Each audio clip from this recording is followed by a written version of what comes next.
పిత పుత్ర పవిత్ర ఆత్మ నామమున ఆమె.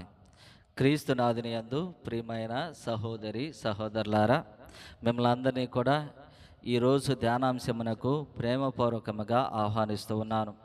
మత్తయి శుభవార్త 7వ అధ్యాయము 21వ వచనము నుండి 29వ వచనం వరకు. ప్రభు ప్రభు అని నన్ను సంబోధించు ప్రతివాడును పరలోక రాజ్యములో ప్రవేశింపడు, కానీ పరలోకమందలి నా తండ్రి చిత్తానుసారముగా వర్తించువాడే పరలోక రాజ్యమున ప్రవేశించును. కడపటి దినమున అనేకులు ప్రభు ప్రభు నీ నామమును కదా మేము ప్రవశించినది, పిశాచములను పారదోలినది, అద్భుతములు అనేకములు చేసినది అని నాతో చెప్పుదురు. అప్పుడు వారితో నేను దుష్టులారా నా నుండి తొలగిపొండు, మిమ్ము ఎరుగను అని నిరాకరింతును.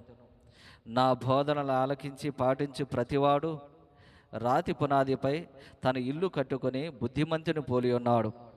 జడివానలు కురిసి వరదలు వెల్లివైపారి పెనుగాలులు వీచినను ఆ ఇల్లు రాతి పునాదిపై నిర్మింపబడిచే కూలిపోలేదు. నా బోధనలు ఆలకించి పాటింపని ప్రతివాడు ఇసుకపై తన ఇల్లు కట్టుకొని బుద్ధిహీనుని పోలి ఉన్నాడు. జడివానలు కురిసి వరదలు వెలువైపారి పెనుగాలులు వీచినప్పుడు ఆ ఇల్లు కూలి నేలమట్టమాయెను. అంతటి యేసు తన ప్రసంగమును ముగింపగా ఆ జనసమూహములు ఆయన బోధకు ఆశ్చర్యపడెను. ఏలయనా వారి ధర్మశాస్త్ర బోధకుల వలె కాక అధికారము గల వాని వలె యేసు బోధించెను. ఇది క్రీస్తుని సువిశేషము. క్రీస్తువా మీకు స్తుతి కలుగునగాక. క్రీస్తునాథుని యందు ప్రియమైన సహోదరి సహోదరులారా, ఈనాటి సువిశేష పఠనము ద్వారా దేవుడు ఒక విషయాన్ని మనకి తెలియపరుస్తూ ఉన్నారు. నేను చెప్పినటువంటి దానిని మీరు చేయకుండా మీరు ఊరకనే వచ్చి నన్ను ప్రభు ప్రభు అని సంబోధించడం వలన మీ ప్రార్థన ఆలకించబడదు అని క్రీస్తు ప్రభు చాలా స్పష్టంగా ఈనాటి సువిశేష పఠనము ద్వారా ఆయన మనకి తెలియపరుస్తూ ఉన్నాడు. లూకా శుభవార్త 6వ అధ్యాయము 46వ వచనం దగ్గర నుంచి మనకి ఈ విధముగా చాలా చక్కగా ఈనాటి చదివినటువంటి సువిశేష పఠనమే అక్కడ కొద్దిగా ఇంకా వివరముగా ఇవ్వడం జరిగినది. 46వ వచనం ఒకసారి చూద్దాము. 6వ అధ్యాయం 46వ వచనం. నేను చెప్పినట్లు చేయక ప్రభు ప్రభు అని నన్ను ఊరకే పిలుచుచున్నారేలా? కాబట్టి క్రీస్తు ప్రభు చాలా స్పష్టంగా చెబుతున్నారు, నేను చెప్పినట్లు మీరు చేయకుండా నా దగ్గరకు వచ్చి మీరు ఎంత ప్రార్థన చేసినా కానీ అది ఉపయోగం లేనటువంటిది. నేను చెప్పినట్లు మీరు చేయకుండా మీ అవసరతల కొరకు మీరు ఎంత మొరపెట్టుకున్నా కానీ అది వృధా అయినటువంటిది. నేను చెప్పినట్లు మీరు చేయకుండా ఈ యొక్క జీవితంలో ఎదగాలి అని మీరు ఎంత ప్రార్థన చేసినా కానీ అది వృధా అయినటువంటిది. అందుకనే యోహాను శుభవార్త 2వ అధ్యాయము 5వ వచనములో మరీ తల్లి ఒక మాట అంటుంది. ఏమని అంటే, ఆయన చెప్పినట్లు మీరు చేయండి అని. ఆయన చెప్పినట్లు వారు చేశారు కాబట్టి ఆ రోజు అక్కడ అద్భుత కార్యం అనేటువంటి జరిగింది. ఆయన చెప్పినట్లు వారు చేయకపోతే కనుక ఆ రోజు అద్భుత కార్యం అనేటువంటి జరిగి ఉండకపోవచ్చు. కాబట్టి మన జీవితంలో కూడా ఒక కార్యం అనేటువంటి జరగాలంటే, దేవుని యొక్క ఆశీర్వాదాలు మనం చూడాలి అంటే దేవుడు చెబుతున్నటువంటి మాట ఏమిటంటే, నేను చెప్పినట్లు మీరు చేయండి, నేను చెప్పినట్లు మీరు చేయండి. ఇదిగో ఏంటిది ఆయన చెప్తున్నటువంటిది? నీతివంతమైనటువంటి జీవితాన్ని జీవించండి, నా వాక్కులు ఆలకించండి, ఆ ఆలకించినటువంటి దానిని మీరు పాటించండి అని ఆయన తెలియపరుస్తున్నాడు. ఎప్పుడైతే ఆయన చెప్పినట్లు మనం చేస్తూ ఉంటామో అప్పుడు మనము ప్రార్థించినటువంటి దానికి ప్రతిఫలం అనేటువంటిది మనకి దొరుకుతూ ఉంటుంది. ఆయన ఏం చెప్తూ ఉన్నాడు అంటే 47వ వచనమును, నా యొద్దకు వచ్చి దేవాలయానికి వచ్చి దేవుని యొక్క సన్నిధిలో మీరు పాల్గొని దేవుని యొక్క దివ్యబలి పూజలో మీరు పాల్గొని ఇదిగో బోధింపబడినటువంటి వాక్యాన్ని మీరు ఆలకించినటువంటి దానిని మీరు ఆచరించాలి అని.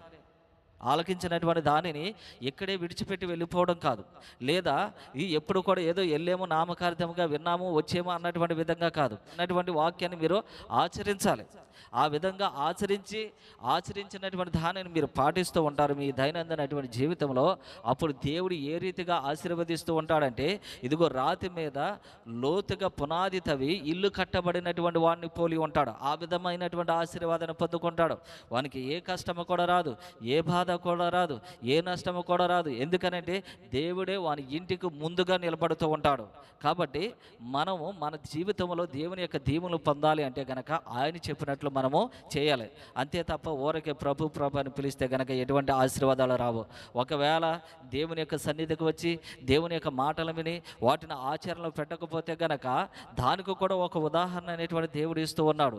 ఏంటిది ఆ ఉదాహరణ అంటే, ఇదిగో ఎవడైతే దేవాలయానికి వచ్చి దేవుని యొక్క మాటలు విని వాటి ఆచరణలో పెట్టకుండా చల్తహైలాగా జీవిస్తూ ఉంటాడో వాడు ఇసుక మీద ఇల్లు కట్టుకున్నటువంటి వాడిని పోలి ఉంటాడు. కష్టం రాగానే పడిపోతుంది, బాధ రాగానే పడిపోతుంది, శ్రమ రాగానే ఆ కుటుంబం అంతా కూడా తలకిందులుగా అయిపోతూ ఉంటుంది. అంతేకాకుండా చివరిన ఆయన ఒక మాట అంటున్నాడు, ఆ వినాశనం ఎంత భయంకరముగా ఉంటుందో అని. ఏ వినాశనం అంటే, దేవాలయానికి వచ్చి దేవుని యొక్క మాటలు ఆలకించి ఆచరణలో పెట్టకపోతే గనక ఆ వినాశనం ఎంత భయంకరంగా ఉంటుందని. ఈ లోకంలో జరిగేటువంటి ప్రతి దానికి కూడా ఒక కొలమానం అనేటువంటిది ఉంది. గాలి ఈ మోతాదులో వీసిందని మనం చెబుతూ ఉంటాం, భూకంపం ఈ మోతాదులో వచ్చిందని చెబుతూ ఉంటారు, వర్షపాతం ఈ మోతాదులో ఉందని తెలియపరుస్తూ ఉంటారు. కానీ దేవుడు ఆ వినాశనాన్ని మన ఊహలకి ఆయన వదిలేస్తున్నాడు.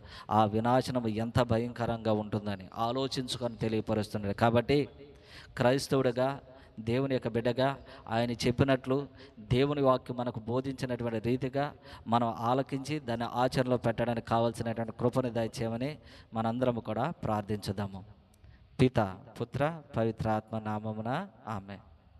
ఈ యొక్క యూట్యూబ్ ఛానల్ ద్వారా దేవుని యొక్క వాక్కును ఆలకిస్తున్నటువంటి ప్రతి ఒక్కరిని కూడా దేవుడు దీవించి ఆశీర్వదించునుగాక. ఆమేన్.